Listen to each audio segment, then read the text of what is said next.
नमस्कार, राम राम। कैसे हैं आप सभी। मैं आपका दोस्त एक बार फिर से हाजिर हूं। स्वागत करता हूं आपका हमारे इस YouTube चैनल के एजुकेशन हब में, जहां पर आपको सभी प्रकार की सरकारी नौकरियों से संबंधित सभी जानकारियां एकमात्र प्लेटफॉर्म पे उपलब्ध है। साथियों, आज के इस वीडियो में हम बात करेंगे कि आज एक नया नोटिफिकेशन जारी हुआ है रेलवे ग्रुप डी का। ग्रुप डी की वैकेंसी का इंतजार बहुत सारे अभ्यर्थी कर रहे हैं, क्योंकि जब भी वैकेंसी आती है लाखों की संख्या में आती है। हालांकि अब की बार की जो वैकेंसी है वो आपको थोड़ा सा निराश करेगी, लेकिन फिर भी जो सीरियसली तैयारी कर रहे हैं, जो डेडिकेटेड तैयारी कर रहे हैं, उनके लिए तो ये आंकड़ा बहुत पर्याप्त है।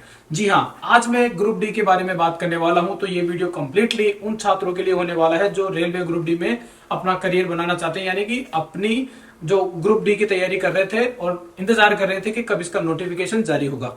तो साथियों, आज सेंट्रल रेलवे की तरफ से जो है नोटिफिकेशन जारी कर दिया गया है।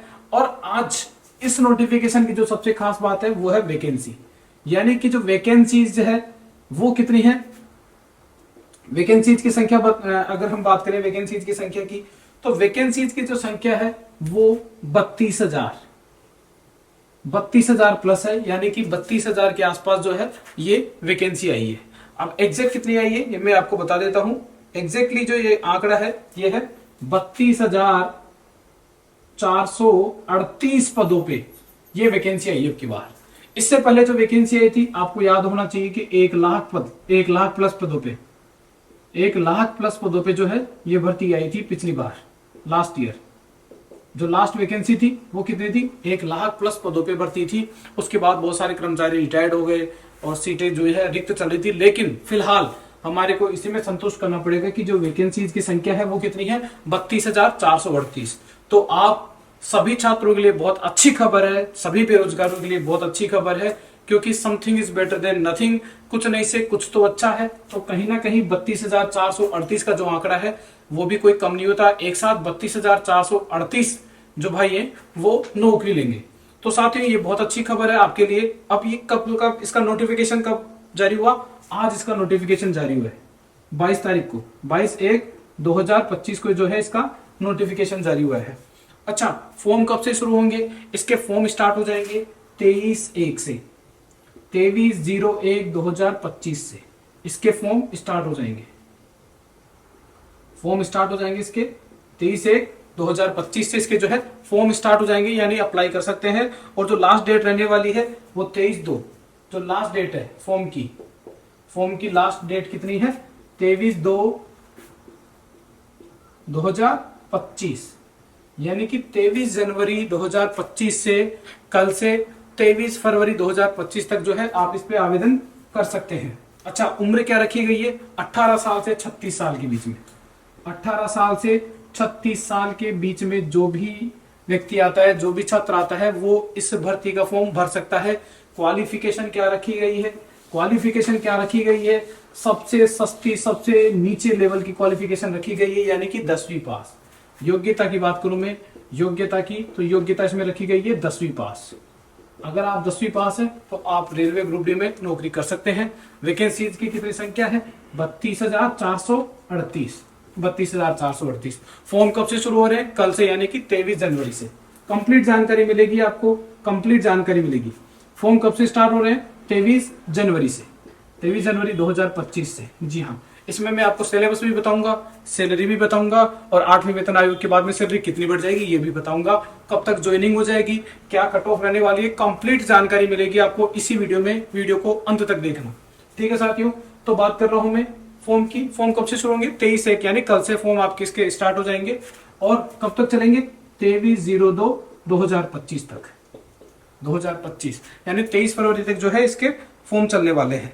अब आगे बात करते हैं किसका सिलेबस क्या रहने वाला है। सिलेबस देखो साथियों क्या रहने वाला है। सिलेबस जो है, सिलेबस के 4 पोर्शन रखे गए हैं। सिलेबस में मेनली अगर बात करूं मैं तो 4 पोर्शन है, सभी जानते हैं इसमें। और 4 पोर्शन कौन कौन से हैं, सबसे जो पोर्शन होता है एक तो मैथमेटिक्स, ठीक है, दूसरा पोर्शन आ जाता है जीके, ठीक है, तीसरा पोर्शन आ जाता है रीजनिंग का,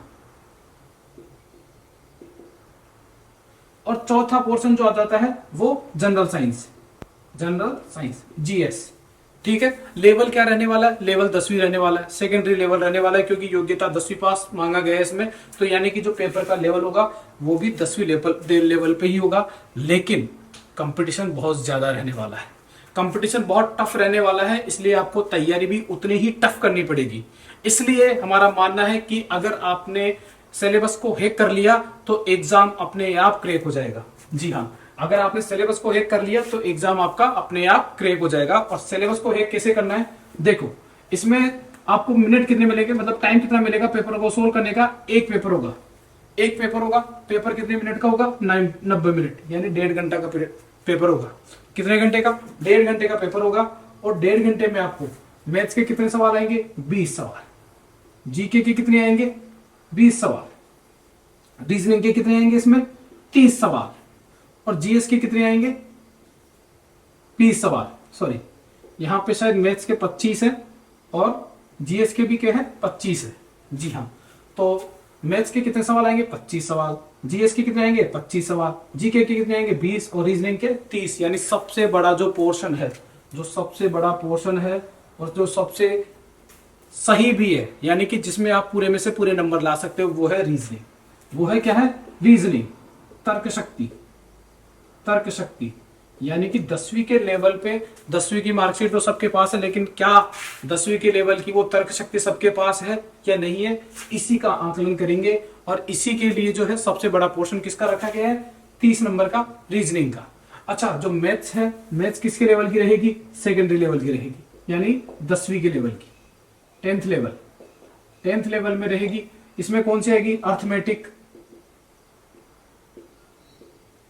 अर्थमेटिक का बहुत बड़ा रोल रहने वाला है, समय, चाल, दूरी, साधन ब्याज, सिंपल ब्याज जो। अच्छा, दूसरी चीज अर्थमेटिक के अलावा एलजेब्रा, एलजेब्रा बहुत ज्यादा पूछा जाएगा, ठीक है, एलजेब्रा बहुत पूछा जाएगा। और इसके अलावा और कौन सा पूछा जाएगा, इसके अलावा पूछा जाएगा इसमें से ट्रिग्नोमेट्री, ट्रिग्नो के भी जो है बेसिक सवाल इससे पूछे जाएंगे। अगर मैं बात करूं जीके की, जीके की अगर मैं बात करूं तो जीके आपके साथियों कितने नंबर की है, 20 नंबर की, मात्र 20 नंबर की जीके है। जीके क्या है, 20 नंबर की, 20 नंबर की जीके है। और 20 नंबर की जीके में आपके करंट अफेयर भी शामिल है। क्या है, करंट अफेयर। और आप सभी जानते हैं करंट अफेयर से सवाल ज्यादा पूछे जाते हैं। तो अगर मैं बोलूं 20 में से 10 सवाल तो किसके रहेंगे, करंट अफेयर के रहेंगे। करंट अफेयर के कितने सवाल रहने वाले हैं, 10। तो बच गए कितने, 10 सवाल। अब ये 10 सवाल के लिए अगर आप इंडिया की भूगोल, हिस्ट्री और सब कुछ अगर आप पढ़ते हैं, पॉलिटी पढ़ते हैं 10 नंबर की, तो मुझे लगता है कि आपको वो नहीं है, थोड़ा सा सोचने की जरूरत है, क्योंकि इतना सिलेबस है। और 10 नंबर के लिए अगर आप पूरा इंडिया जीके पढ़ोगे तो आपका सिलेबस होने वाला भी नहीं है। तो ये जो 10 नंबर के जो इंडिया जीके के सवाल आने वाले हैं, ये कुछ सवाल ऐसे होते हैं जो ऑलरेडी आपको आते हैं। अगर आपने 10वीं तक भी ढंग से पढ़ा है तो कहीं ना कहीं 2-4 सवाल तो आपको बहुत सिंपल मिलने वाले हैं। हालांकि इसकी भी आपको क्या है, लूसेंट खरीद लेनी है। और लूसेंट में अगर आप 1-2 बार पढ़ोगे तो वहां से आपके 10 नंबर में से भी जो है 5-7 नंबर जो है कवर हो जाएंगे। और करंट अफेयर के लिए आपको रेगुलर बहुत सारे यूट्यूब पे जो है करंट अफेयर की क्लासें चलती ही है, ठीक है। और हम भी जो है वीकली करंट अफेयर की एक क्लास लगा देंगे, ताकि उससे भी आप तैयारी कर सकते हैं। तो वहां से भी आपके 10 नंबर है, 10 नंबर कवर हो जाएंगे, किसके, करंट अफेयर के। अब बात करते हैं मेन पोर्शन जो अपना है। मैथ्स में 25 नंबर का आएगा और जीके में 20 नंबर का आएगा, जिसमें से भी 10 नंबर की तो करंट अफेयर रहने वाली है। करंट अफेयर कब तक का आएगा, यानी जब एग्जाम होगा उससे पहले के 7 महीने का करंट अफेयर आप देख लेना, ठीक है। एग्जाम जब भी होगा, अब एग्जाम कब तक हो जाएगा इसकी बात करेंगे, लेकिन पहले बात कर लेते हैं रीजनिंग की। रीजनिंग का साथियों आपके बहुत बड़ा पोर्शन रहने वाला है। और मेरा मानना यह है कि रीजनिंग ऐसा सब्जेक्ट है, ऐसा सब्जेक्ट है जो आपके यूपीएससी प्री से लेके आरपीएससी यानी आरएएस, ये एसआई में ये हर जगह पूछी जाती है। राजस्थान कांस्टेबल की भी अगर आप तैयारी कर रहे हैं तो उसमें भी पूछी जाती है। अगर आप बीएसटीसी की तैयारी कर रहे हैं तो इसमें भी पूछी जाती है। ये हर जगह राजस्थान की लगभग 80% भर्तियों में जो है, 80 से 90% भर्तियों में ये रीजनिंग का पोर्शन रहने वाला है। और रीजनिंग के जो टॉपिक होते हैं वो सबके लिए सेम होते हैं, चाहे वो राजस्थान की भर्तियां हो, चाहे वो केंद्र सरकार की भर्तियां हो। एसएससी में भी रीजनिंग का 1/4 जो है पोर्शन है। एसएससी की जितनी भी भर्तियां होती है उसमें 25% जो पोर्शन होता है वो किसका होता है? रीजनिंग का। टॉपिक वही होते हैं। बैंक तो पूरा सिस्टम जो है रीजनिंग पे चलता है, बैंक में तो रीजनिंग का बहुत बड़ा रोल है। तो यानी कि रीजनिंग ऐसा सब्जेक्ट आ जाता है जो आपके लिए बहुत ही लाभदायक हो जाता है हर भर्ती के लिए, ठीक है। और रीजनिंग का रोल कितना है यहाँ पे? 30 नंबर का। अब रीजनिंग में 20 से 25 टॉपिक हैं, ठीक है, जिसमें से कुछ जैसे एनालॉजी हो गया, कोडिंग डिकोडिंग हो गया, डायरेक्शन हो गया, ठीक है, ब्लड रिलेशन हो गया, बहुत सारे ऐसे टॉपिक हैं जो हम आपको विस्तार से बताएंगे। और लास्ट में इसी वीडियो के अंत में मैं आपको एक बहुत अच्छी खबर भी देने वाला हूं, ठीक है। इसके आगे चलते हैं जीएस। और जीएस में जो है पोर्शन किस किस का रहेगा? फिजिक्स का, केमिस्ट्री का और बायोलॉजी का, जिसमें से रेलवे का आप रिकॉर्ड उठा के देख लेना, इतिहास उठा के देख लेना, सबसे ज्यादा सवाल जो है बायोलॉजी और फिजिक्स से पूछता है। यानी कि अगर आप ये 25 नंबर की तैयारी कर रहे हो तो इस 25 में से 15 सवाल तो 20 सवाल तो किसके होंगे? फिजिक्स के और बायो के होंगे। फिजिक्स के और बायो के सवाल होंगे कितने? 20 सवाल। 5 सवाल केवल होंगे केमिस्ट्री के, क्योंकि केमिस्ट्री का रोल बहुत कम रह जाता है और बहुत कम ही सवाल पूछे जाते हैं। अगर हम बीते प्रीवियस ईयर के क्वेश्चन देखें अगर रेलवे के, तो उसमें जो सबसे बड़ा मेजर रोल रहता है वो फिजिक्स का और बायो का रहता है।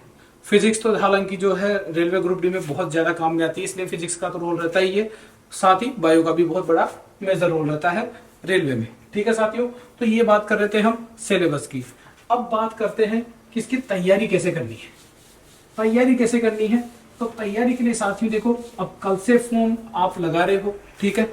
कल बुधवार है, गणेश जी का वार है, बिल्कुल आप श्री गणेश कर दीजिए। 23 तारीख से फॉर्म जो है इसके लगा दीजिए, ठीक है, यानी परसों के दिन से, 23 तारीख मतलब परसों के दिन से, गुरुवार से आप जो है इसके फॉर्म लगा दीजिए, ठीक है। गुरुवार जैसे ही फॉर्म लगाओ उसी के साथ साथ अपनी तैयारी भी शुरू कर दो। और सबसे पहले जो है आपको पढ़ना है क्या? रीजनिंग। रीजनिंग पढ़ना है आपको, और इसके साथ साथ आपको शुरू करनी है मैथ्स। ये 2 सब्जेक्ट ऐसे हैं जो प्रैक्टिस मांगते हैं, यानी कि बहुत पर्याप्त समय भी होना चाहिए और प्रैक्टिस भी होना चाहिए। तो आपको जो है रीजनिंग की डेली क्लासेज आपको यही मिलेगी, ठीक है। रीजनिंग की डेली क्लासेज आपको इसी चैनल पे मिलेगी, रोजाना अपलोड होगी और आपको बिल्कुल घर बैठे देखना है, कहीं नहीं जाना। आपको डेली क्लासेज यहीं पे मौजूद उपलब्ध हो जाएगी, ठीक है। मैथ्स की क्लास भी आपको मौजूद हो जाएगी, ठीक है, लेकिन पहले किसकी होगी? रीजनिंग की क्लास होगी। रीजनिंग की कंप्लीट क्लास यहीं पे मिलेगी और आपको 30 नंबर आसानी से आप कवर कर सकोगे।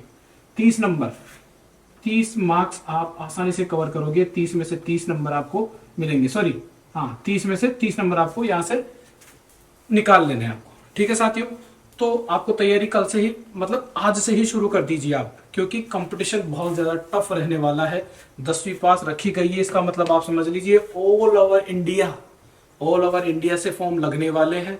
और 10वीं पास पूरे इंडिया में बहुत है, यानी कि करोड़ों की तादाद में है, लेकिन इसमें जो फॉर्म है वो भी कहीं ना कहीं करोड़ों की तादाद में ही लगने वाले हैं। पिछली बार जब वैकेंसी आई थी तब 1 लाख वैकेंसी के लिए 2.25 करोड़ फॉर्म लगे थे।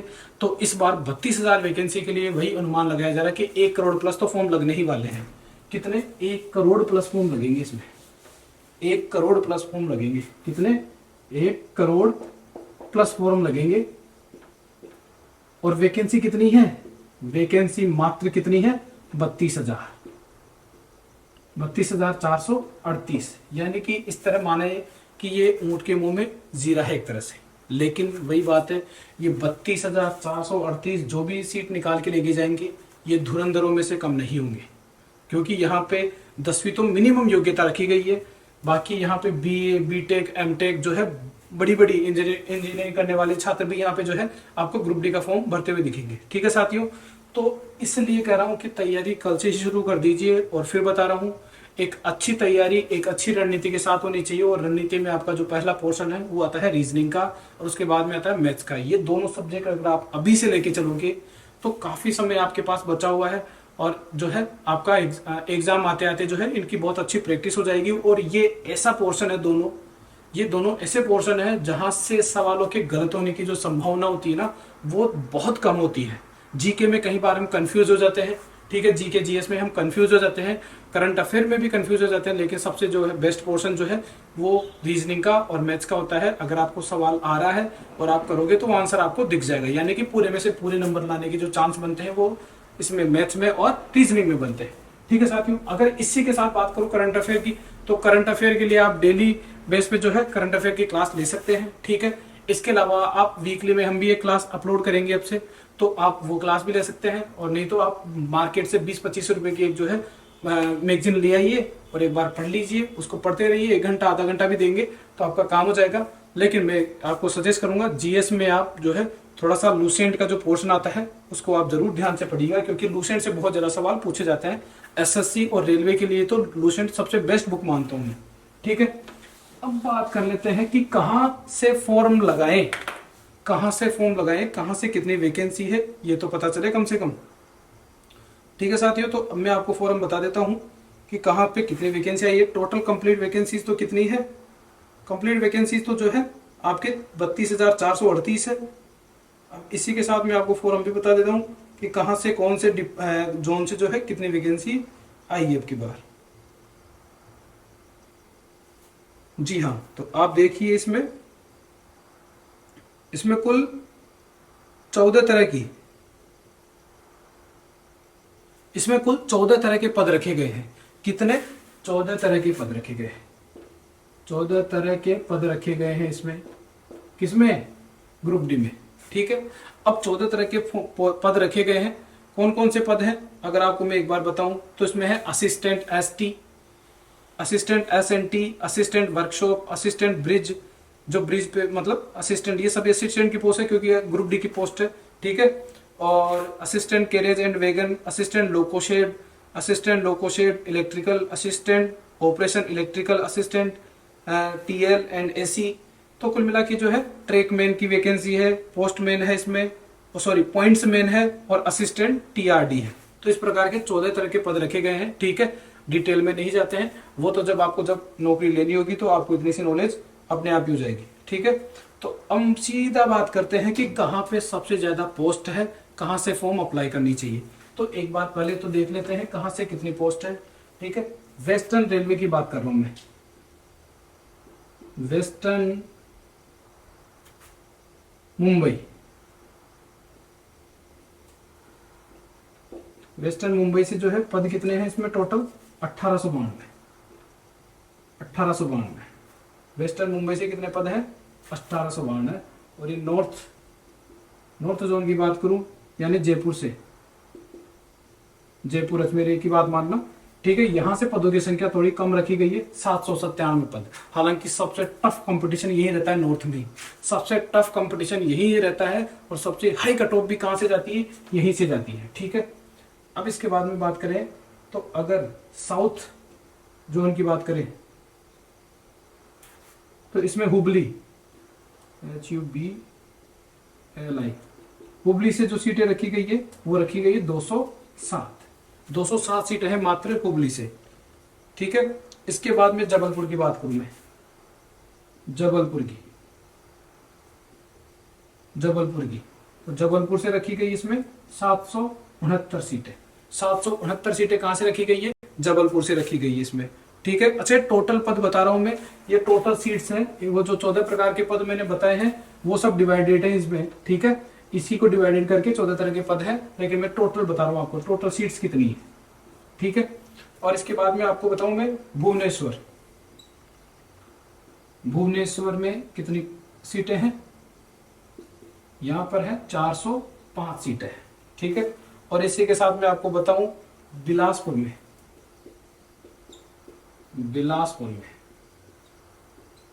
बिलासपुर में भी जो सीटें हैं वो 578 है, 578 सीटें हैं। और इसी के साथ इधर लगा लेते हैं अपन। ठीक है, इधर है न्यू दिल्ली,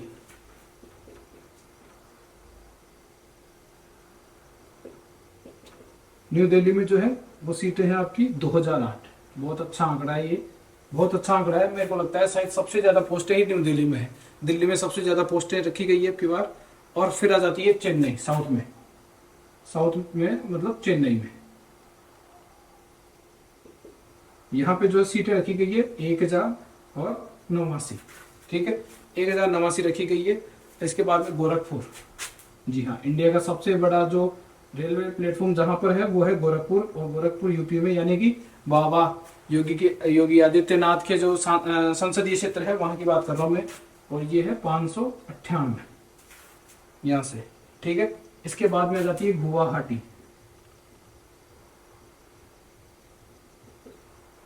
और ये है 828 पद। कितने हैं? 828 पद इसमें, किसमें? गुवाहाटी में। और इसके बाद में आ जाता है कोलकाता। कोलकाता में अब की बार सीटें बहुत कम आई है, पिछली बार की अपेक्षा तुलना करें तो अब की बार सीटें जो है 767 रखी गई है कोलकाता में, ठीक है। और सेंट्रल रेलवे की बात करूं तो सेंट्रल रेलवे मुंबई में, ये वेस्टर्न मुंबई है, ये सेंट्रल मुंबई की बात करूं मैं। सेंट्रल मुंबई में अगर सीटों की बात करूं मैं तो 1395 यानी 1400 सीटें हैं करीब करीब इसमें। और अंत में मैं बात करूंगा इसमें हाजीपुर की बात करूं तो यहाँ पे है 518, ठीक है।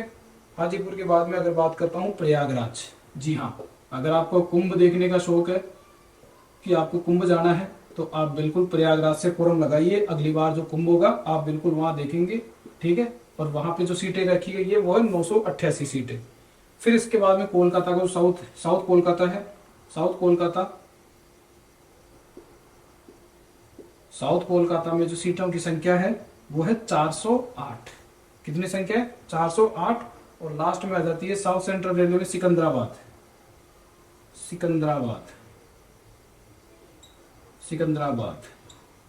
यहाँ पे रखी गई है 710। तो इस प्रकार ये सीटें रखी गई है, ठीक है। इतनी वैकेंसीज है हमारे पास में।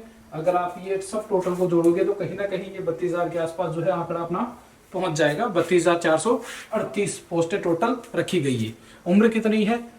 18 साल से 36 साल। और इसके अलावा जो ओबीसी को जैसे 5 साल का, ओबीसी को 3 साल का और एससी को शायद 5 साल का एज रिलैक्सेशन है, वो अलग है, ठीक है। तो ये सीटें रखी गई है। अब इसके बाद में बात करेंगे अपन कट ऑफ की। किसकी बात करेंगे? कट ऑफ की, ठीक है साथियों। तो कट ऑफ की बात करूंगा मैं।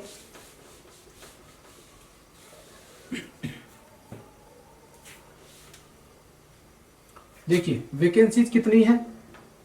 32,438। 32,438 है।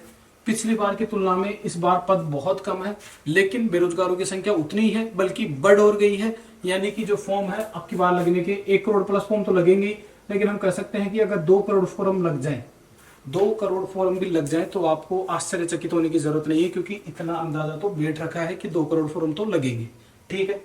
अब 1 करोड़ से ऊपर फॉर्म, 2 करोड़ भी हो सकते हैं, 2.5 करोड़ भी हो सकते हैं, 1.5 करोड़ भी हो सकते हैं, लेकिन करोड़ से ऊपर फॉर्म लगेंगे। वैकेंसीज कितनी है?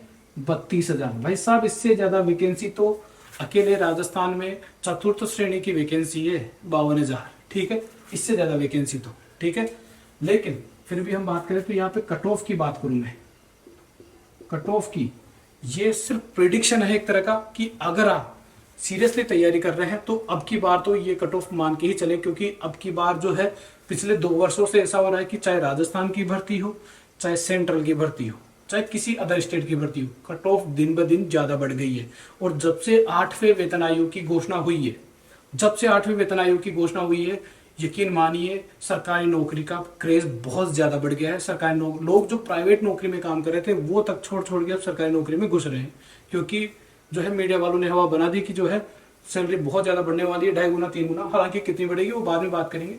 फिलहाल बात करें तो कट ऑफ जो है, अब ये सारी जो चीजें हैं, वो जो सारे एस्पेक्ट हैं वो अफेक्ट करते हैं किसको? कट ऑफ को, क्योंकि कंपटीशन बहुत ज्यादा बढ़ेगा। ये नाम मात्र का 10वीं पास है, बाकी इसमें जो सेलेक्ट होने वाले होंगे वो सब ग्रेजुएशन या पोस्ट ग्रेजुएशन के काबिल होंगे, ठीक है।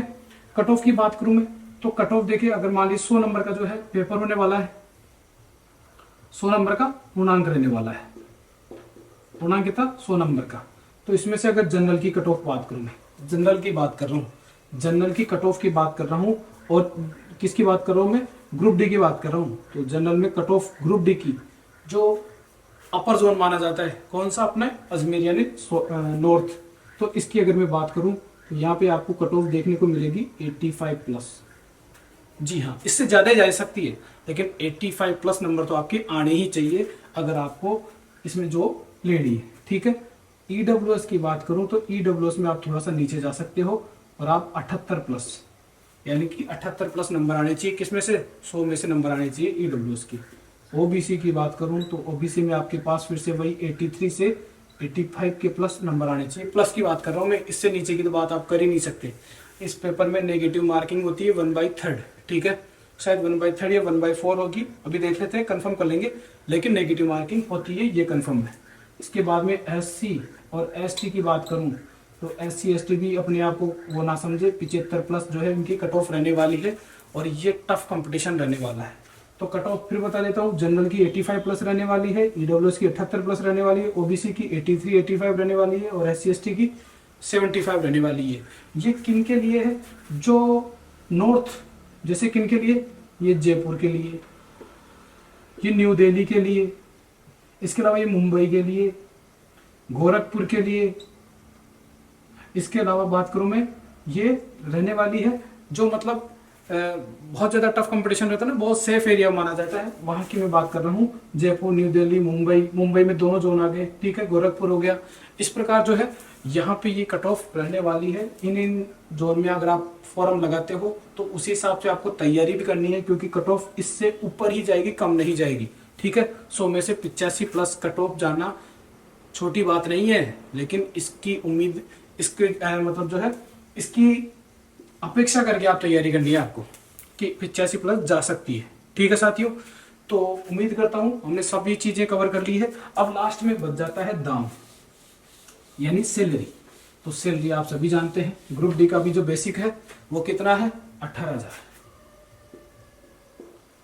ग्रुप डी में जो है L1 का जो है ग्रेड पे मिलता है, ग्रेड पे जो है वो कितना है? L1 का, L1 यानी बेसिक जो है, बेसिक कितना मिलेगा इसमें? 18,000। ठीक है, अभी फिलहाल की बात कर रहा हूं मैं 7वें वेतन आयोग, लेकिन हालांकि बहुत लकी भर्ती है, जैसे जैसे ज्वाइनिंग होते होते आपको 8वां वेतन आयोग देखने को मिल जाएगा। ये आपके लिए बहुत अच्छी बात है। कितनी बढ़ जाएगी वो बात करेंगे, लेकिन पहले बात करते हैं बेसिक सैलरी कितनी रहने वाली है? 18,000 प्लस। अब इसके अलावा इसमें डीए, जो वर्तमान डीए है 56%, तो यानी कि 7% इसमें डीए जोड़ लो लगभग। ठीक है, तो 7% डीए इसकी बात करूं मैं तो 7% हो जाएगा 10,800 रुपए। ठीक है, और इसके अलावा एचआरए की बात कर लो तो एचआरए जैसे बड़ी सिटीज में इसमें 3 तरह के एचआरए चलते हैं, 10, 20, 30%। कितने कितने? 10%, 20% और 30%। तो कुल मिला के 10% की बात करूं तो 1800 से लेके और 5400 तक आपको जो है आपको एचआरए मिल जाएगा। तो मिनिमम हम 1800 मान लेते हैं। ठीक है, ये हो जाता है मिनिमम। तो 18, 10, 28, 28 और 29, 30, 31, कुल मिला के ये 32,000 के आसपास आपकी स्टार्टिंग सैलरी रहने वाली है। स्टार्टिंग सैलरी कितनी रहने वाली है? 32,000 प्लस के पास जो है इसकी स्टार्टिंग सैलरी रहने वाली है। अब 8वां वेतन आयोग लगने के बाद में इसमें कितना इंक्रीमेंट आ जाएगा ये देख लेते हैं एक बार। तो 18,000 अभी कह रही मीडिया रिपोर्ट्स के अनुसार कि 2.57 फिटमेंट फैक्टर,